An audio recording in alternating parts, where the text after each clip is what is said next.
the war songs. In fact, I ask anybody to produce me a Jewish war song. I lived all my life, the Jew was prophet killer. The Jew killed Jesus. The Jews spread mad cow disease. The Jews put infertility drugs for the Palestinians so they don't have children. The Jews caused tsunamis. The Jews causing earthquake on the Temple Mount. The Jews run the Congress. The Jews run the media. In fact, you think this happens only in Palestine. It happens in the heartland of America here. I was in Chicago demonstrating with the rest of the Muslim Arabs. Who runs the Congress? And the response is Israel. Who runs the media? Israel. In fact, even the MSA. We don't hate Jews, we hate Zionism. But in their demonstration, Khaybar, Khaybar, ya Yahud, Jaysh Muhammad sawfa ya'ud. Jews, we remind you of Khaybar. The army of Muhammad is coming back to haunt you, to get you. It's talking about the slaughter of the Jews. In fact, the first time I heard a moderate Muslim, I was excited. Los Angeles, Hanukkah, no, Yom Kippur, the largest synagogue in Los Angeles. I was a speaker there, I talked, and there was a moderate Muslim, I was excited. Mr. Jasser Judah Jasser, doctor, he's hated by many Muslims too. He finished his speech, I asked him, I said, Mr. Jasser, I have a problem. Here's the question I have for you. It was a private question, I asked him privately. I said, did the Prophet of Islam kill the Jews of Banu Qurayda? Did he not expel the Jews of Banu Qaynuqa and Banu Nadir? He said, yes. I said, how do you justify it? How do you justify it? It's a problem. He says, well, they had a fair trial. I said, excuse me? They had a fair trial? Yeah, they had a fair trial. I said, why is it that the West began to know that the Jews didn't have a fair trial? Why is it that even the Pope tried to make amends? He goes to Israel, he even prays at the Wailing Wall. Why is it that the whole world began to realize that Jews didn't really have a fair deal? Why is it only in us, amongst us Arabs and Muslims, that the Jews had a fair trial? Where do you go to an Arab culture or Arab society or Arab country and see maybe books on the Holocaust or books on the Jewish plight? Where do you see in the universities, even here in America, in which they talk about what happened to the Jews, not by Nazi Germany. Forget Nazi Germany. Because it's time I criticize the Jews as well. Because the Jewish communities in America, they like to have Holocaust museums. Holocaust museums galore. You know, Holocaust this, the Holocaust that. They try to pick on the dead Nazis. Nazism's gone, Hitler's dead. But they keep forgetting about fighting today's Nazis. Because when you're nervous, like I am right now, you must be doing something controversial. You must be getting a lot of heat. If you have heat in your life, you must be doing a job. But if you're in your comfort zone, you're doing nothing.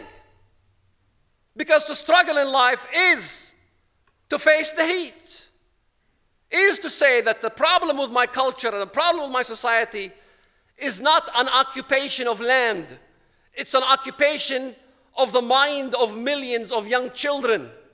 Because it wasn't Israeli bullets that killed my cousin Ra'id. It was the religious institution in the Middle East, from Al-Azhar University, from a Muslim Brotherhood, from all the apparatus. You have 400 Islamic terrorist organizations. 90% of them are Muslim. It's not the issue of occupation of land. Because Islamic fundamentalism rose by the founding fathers of the Muslim Brotherhood in 1928, way before the establishment of the State of Israel. Who created the state called Israel? It was our hatred that created that state.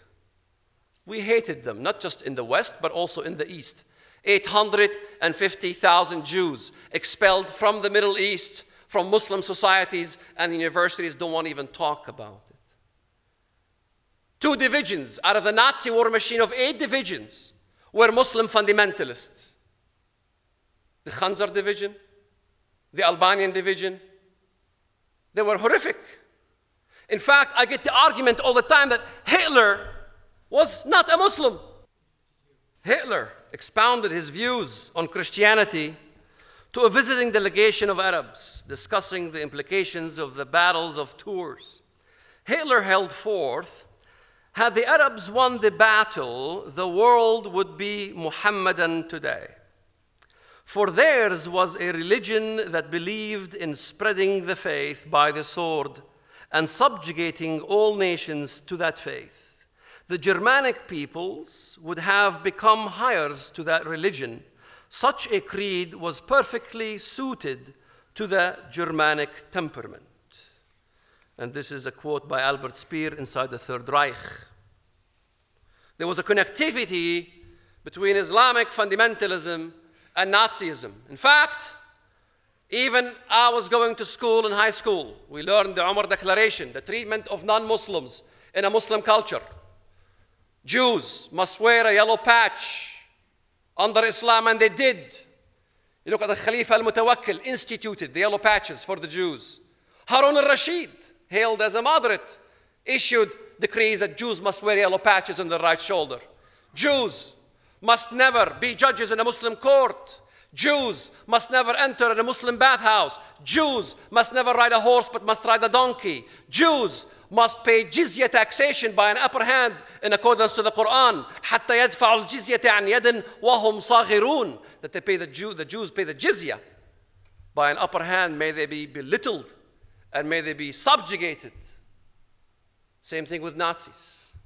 Jews must never enter into a German restaurant. Jews must never be a judge over a German court, must never adopt German kids, must pay double the taxation from Germans pay. Because Americans think that Islam as a Sharia is simply a religion, like any other religions.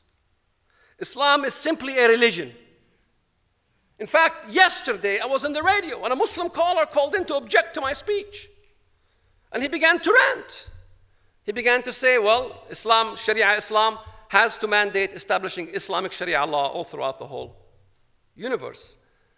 Islamic Sharia law is a constitution. Can any Muslim tell me that Sharia is not a constitution? It is a constitution. They had a caliphate.